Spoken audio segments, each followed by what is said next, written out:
Before taking this short lesson, you must have learned the lesson in the main lecture video. This video is an introduction to this subtopic, direct and indirect speech. Direct speech क्या होती है कि इसमें quotes the exact word of the speaker, इसमें speaker के exact word जो उसके मुंह से निकले होते हैं एज इट इज कोट्स में, यानी कि डबल इन्वर्टेड कॉमास के दरमियान लिखे जाते हैं. फॉर एग्जाम्पल, जॉन सेड, देखें जॉन ने कहा था I am feeling ill today. देखें ये उसके सेम टू सेम वर्ड, इसमें कोई चेंज नहीं है. हालांकि ये बात पास्ट में हो रही है. जॉन ने कहा था तो वो पास्ट में कहा था ना उसमें, लेकिन क्या कहा था? I am feeling ill today, क्योंकि वो उस टाइम बात कर रहा था कि आज मैं अच्छा फील नहीं कर रहा, इल फील कर रहा हूँ. तो कर रहा हूँ ये उस वक्त कहा था, लेकिन ये अब जब ये हम सेंटेंस पढ़ रहे हैं ये पास्ट की बात है. बावजूद इसके कि वो पास्ट की बात है, लेकिन हमने उसके एज इट इज वर्ड्स को लिखा है. तो यहाँ पर कॉमा है और उसके बाद इन्वर्टेड कॉमा में उसकी वर्डिंग आ जाती है. अच्छा, इनडायरेक्ट स्पीच में क्या होता है कि अब उसके एग्जैक्ट वर्ड नहीं आएंगे, बल्कि रिपोर्ट किए जाएंगे कि उसने इस तरह से कहा था या ये कहा था. अब रिपोर्ट होगा, कोई और पर्सन बता रहा होगा कि उसने ये कहा था, तो चेंजेस आएंगे और इसमें no quotation marks are used. For example, इसी सेंटेंस को लें, जॉन सेड, जॉन ने कहा था that he was feeling ill that day, कि उस दिन जब उसने कहा था उस दिन वो इल फीलिंग रखता था या इल फीलिंग थी. दैट डे, उस दिन, यानी कि अब ये रिपोर्ट की जा रही है चीज. यहां पर डायरेक्ट थी, यहां पर कोई और पर्सन उसको रिपोर्ट कर रहा है. जॉन सेड, जॉन ने कहा था that he was feeling ill that day. तो डिफरेंस क्या हुआ? Direct speech is like a direct quote, indirect speech like a paraphrasing, यानी कि उसके अल्फाज का मफहूम आपके सामने रखा जाता है, पैराफ्रेज किया जाता है, वर्ड्स चेंज करके बताया जाता है कि उसने ये कहा था, रिपोर्ट की जाती है. अब इसमें टेंस बैक शिफ्टिंग, ये इसका गोल्डन रूल है.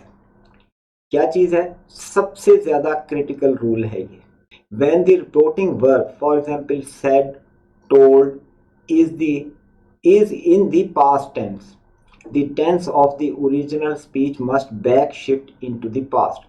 तो जब हम रिपोर्टिंग करेंगे उसकी, इनडायरेक्ट में जाएंगे तो उस सेंटेंस को भी पास्ट में लेकर जाएंगे, यानी कि लिखा हुआ वो प्रेजेंट में होगा क्योंकि उसके एग्जैक्ट वर्ड होंगे कि उस वक्त उसने ये कहा था. और जब हम उसे इनडायरेक्ट स्पीच में लाएंगे तो टेंस पास्ट का होगा कि उस वक्त उसने ये कहा था. जैसे अगर सिंपल प्रेजेंट हो तो जैसे सेंटेंस है आई गो, तो अब इसको इनडायरेक्ट स्पीच में जब लेकर जाएंगे तो हम उसको चेंज करेंगे ही वेंट. देखें, ही वेंट पास्ट में चला गया. इसी तरह से कॉन्टिन्यूअस पर, इसी तरह present continuous, I am going, तो जब इसको इनडायरेक्ट में लेकर आएंगे तो लिखेंगे ही वाज गोइंग, ये बन जाएगा पास्ट कॉन्टिन्यूअस. फिर प्रेजेंट परफेक्ट में आई हैव गॉन, तो जब इसे पास्ट परफेक्ट में लाएंगे तो हम कहेंगे ही हैड गॉन.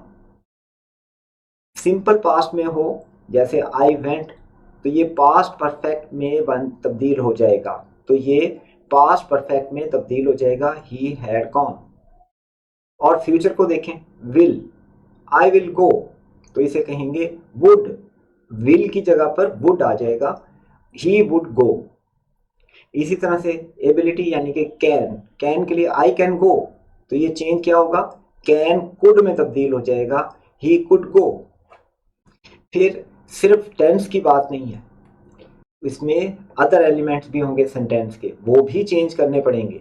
मिसाल के तौर पे प्रोनाउन चेंज होगा, टाइम चेंज होगा, प्लेस चेंज होगी. जैसे प्रोनाउन की एग्जांपल देखें, डायरेक्ट स्पीच है she said I need my book, अब ये उसके अल्फाज हैं, उसने कहा था I need my book.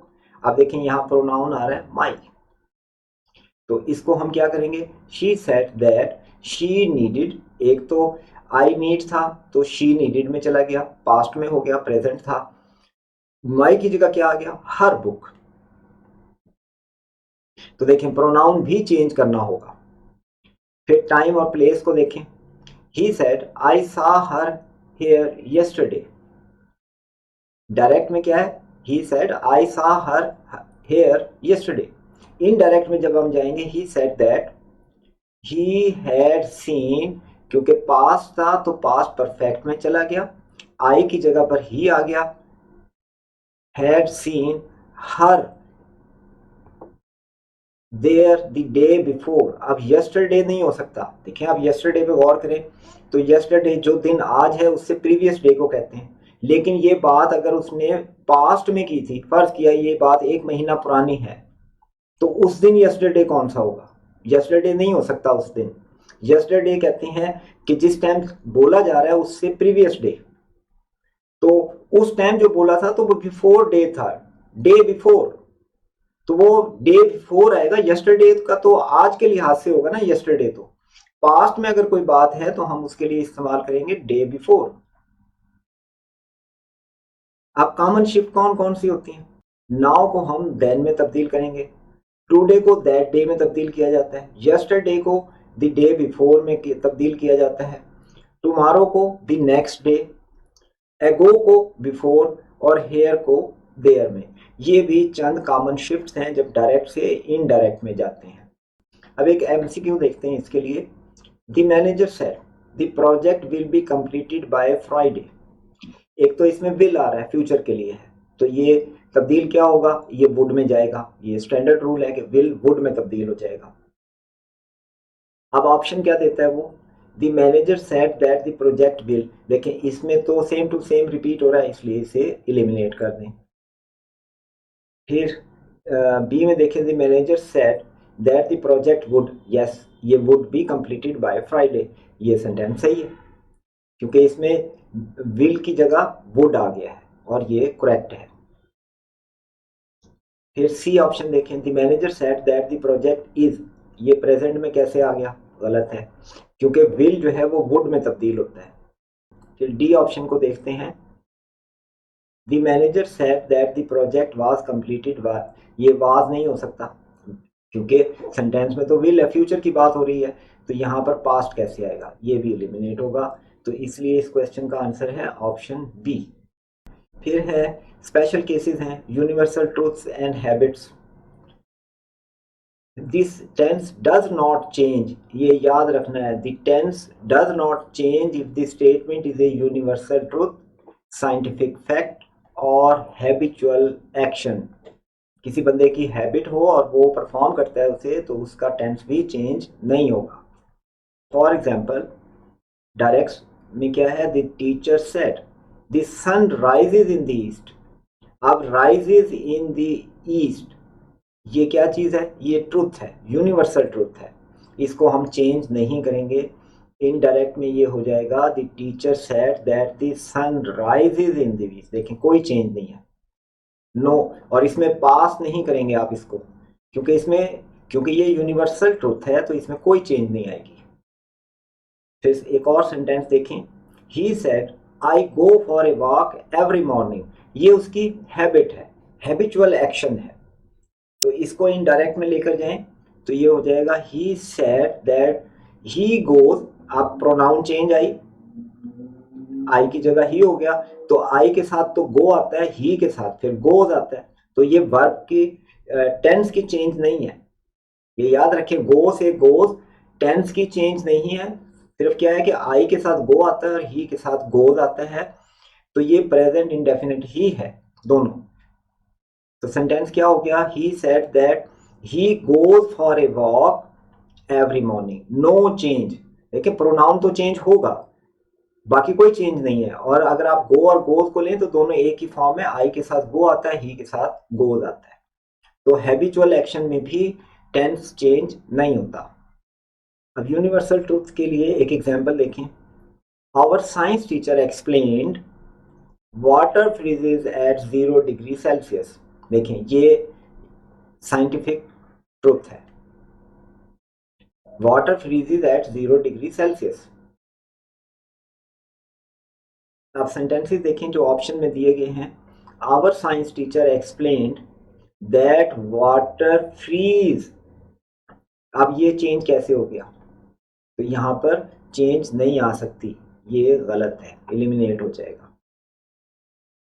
Our science teacher explained that water freezes at 0 degree Celsius. देखें no change, same to same ये आ गया। Water freezes at 0 degree Celsius, water freezes at the 0 degree Celsius. फिर सी ऑप्शन में देख लें, यहाँ पर चेंज आ रही है हैड, ये गलत है, चेंज नहीं होगा क्योंकि यूनिवर्सल ट्रूथ है, साइंटिफिक ट्रूथ है। वाटर वाज, ये भी चेंज नहीं आ सकता। तो यूनिवर्सल ट्रूथ के लिए या साइंटिफिक ट्रूथ के लिए टेंस चेंज नहीं होता, इसलिए इसका आंसर है ऑप्शन बी। फिर इनडायरेक्ट स्पीच में क्वेश्चंस को कैसे हैंडल किया जाता है। Converting questions require structural changes. अब इसमें चेंजेस ज्यादा आती हैं। Number 1, the word order becomes that of a statement, subject followed by a verb. Subject verb दोनों आएंगे और ऑर्डर चेंज हो जाएगा। No auxiliary verb, do, does, did or use, ये यूज नहीं होते। The tense is conveyed through back shifting. Use the reporting verb asked, require और wandered, ये शुरू में इस्तेमाल होंगे, ये रिपोर्टिंग वर्ड्स हैं, इस किस्म के words. For yes no question use if और वेदर, ये भी आपने याद रखना है। अब एग्जाम्पल देखें, क्लियर हो जाएगा आपको ये। She asked me where do you live. अब देखें क्वेश्चन है, वेयर डू यू लिव। अब इसको हम चेंज करेंगे, she asked me where I lived, where I live. Where do you live ये था क्वेश्चन, इसको हमने स्टैंडर्ड फॉर्म में ले आए, subject followed by verb. Where I lived, I lives ये आ गया सब्जेक्ट आई और ये वर्ब आ गया, तो ये स्टैंडर्ड फॉर्म में आ गया जो सेंटेंस नॉर्मल होते हैं, वेयर आई लिव्ड। और ये प्रेजेंट में था तो ये पास्ट में चला गया, वेयर आई लिव्ड। फिर है डायरेक्ट सेंटेंस देखें, the boss asked is the report ready. अब ये क्वेश्चन है, इनडायरेक्ट है इसका, the boss asked if the report was ready. देखें अब क्वेश्चन को किस में कन्वर्ट किया है, इफ में, if the report was ready. Testing question conversion, the interview asked the candidate what are your greatest strength. तो देखिए ये क्वेश्चन है, अब क्वेश्चन में किस तरह से चेंज आएगी वो हम करेक्ट करते हैं। पहला, the interviewer asked the candidate what are your greatest strength, ये सेम टू सेम है इसलिए एलिमिनेट हो गया, क्योंकि क्वेश्चन के केस में चेंज तो आएगी, तो इसलिए ये गलत है। फिर बी को देखते हैं, the interviewer asked the candidate what were, तो ये स्टैंडर्ड फॉर्म नहीं है इसकी, what were his greatest strength, ये भी एलिमिनेट हो जाएगा। सी ऑप्शन को देखें, the interviewer asked the candidate what his greatest strength were, ये स्टैंडर्ड फॉर्म में आ गया है। अब बी में क्या था कि उसने उसको क्वेश्चन ही बनाए रखा, व्हाट वर हिज ग्रेटेस्ट, जबकि सी में what his greatest strength were, ये इसकी करेक्ट फॉर्म है। डी ऑप्शन देखें, the interviewer asked the candidate what his greatest strength are, ये गलत है।